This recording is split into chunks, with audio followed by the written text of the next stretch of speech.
বাসায় বা দোকানে আপনি যদি বিদ্যুতের কার্ড মিটার ব্যবহার করেন তাহলে আপনি বিকাশ থেকে সেই বিদ্যুতের কার্ড মিটারে কিভাবে টাকা রিচার্জ করবেন সেটাই এই ভিডিওতে আপনাদের সাথে শেয়ার করব।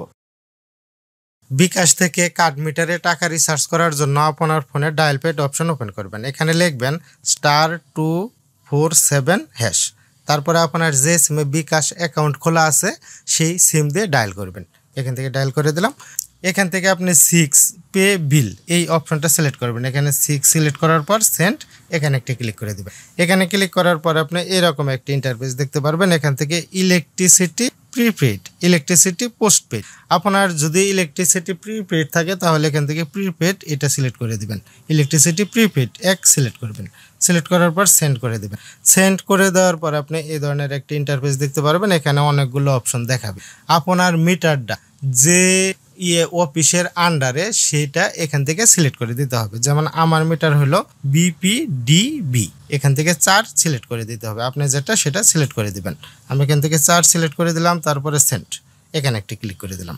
এখানে ক্লিক করার পর মেক পেমেন্ট এখান থেকে সিলেক্ট করে দিবেন 2 মেক পেমেন্ট, এখান থেকে সেন্ড করে দিলাম। সেন্ড করে দেওয়ার পর আপনার এখানে দেখেন ইনপুট অ্যাকাউন্ট নাম্বার এবং ইনপুট সেভ অ্যাকাউন্ট নাম্বার। এখান থেকে আপনি ইনপুট অ্যাকাউন্ট নাম্বার দিয়ে দিবেন, এক সিলেক্ট করবেন। তারপরে সেন্ড এখানে একটি ক্লিক করে দেবেন। এখানে ক্লিক করে দেওয়ার পর ইন্টার মিটার নাম্বার, আপনার যে মিটারে টাকা রিচার্জ করতে চাচ্ছেন সেই মিটারের একটা নাম্বার আছে, সেই নাম্বারটা এখানে দিয়ে দিতে হবে। আমি দিয়ে দিলাম।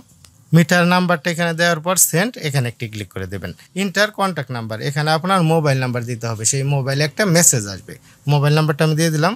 মোবাইল নাম্বার দেওয়ার পরে সেন্ড এখানে একটি ক্লিক করে দেবেন। এখানে ক্লিক করার পর ইন্টার অ্যামাউন্ট, কত টাকা দিতে চাচ্ছেন। আমি এখান থেকে 500 টাকা দিয়ে দিলাম, 500। তারপরে আবার সেন্ড, টাকা দেওয়ার পরে সেন্ড দিয়ে দেবেন। সেন্ড দেওয়ার পরে এখান থেকে দেখেন আপনার বলছে এখানে বিল পেমেন্ট, মানে এখানে আপনার পিন নাম্বার দিতে হবে, বিকাশের পিন নাম্বারটা দিয়ে দেবেন। তারপরে সেন্ড এখানে একটি ক্লিক করে দেবেন। এখানে ক্লিক করার পরে দেখতে পারবেন এই টাকাটা কেটে নেবে এবং একটা মেসেজ আসবে। সেই মেসেজে একটা নাম্বার থাকবে।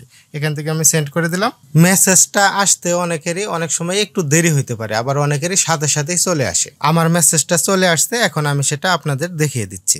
এই যে দেখেন আমার মেসেজটা চলে আসছে, সাকসেসফুল ইউর BPDB প্রিপেড। এখানে মেসেজ চলে আসছে এবং এখানে দেখেন টোকেন নাম্বার চলে আসছে। এই যে টোকেন নাম্বার, এই টোকেন নাম্বারটা এখন আপনি আপনার কার্ড মিটারে সুন্দরভাবে উঠাবেন। উঠানোর পরে 2-1 বার একটু চেক করে দেখবেন। চেক করার পরে আপনার ওই কার্ড মিটারের নিচের দিকে দেখবেন, অথবা কারো একটু উপরের দিকেও থাকতে পারে, একটা ইন্টারের মতো চিহ্ন দেওয়া আছে, তীর চিহ্ন দেওয়া আছে, সেখানে একটি ক্লিক করবেন। ক্লিক করার পরেই দেখতে পারবেন এখানে যত টাকা রিচার্জ করলেন আপনার ওই কার্ড মিটারে তত টাকা রিচার্জ হয়ে যাবে। ফ্রেন্ডস, এই ধরনের নতুন এবং গুরুত্বপূর্ণ প্রয়োজনীয় ভিডিও পাওয়ার জন্য নেটকম এই চ্যানেলটি সাবস্ক্রাইব করে আমাদের সাথেই থাকবেন। আর যদি আপনি অলরেডি এই চ্যানেলটি সাবস্ক্রাইব করে থাকেন আপনাকে অসংখ্য ধন্যবাদ। দেখা হবে পরবর্তী কোনো এক ভিডিওতে। আজকের মতো এখানেই বিদায়। আল্লাহ হাফেজ।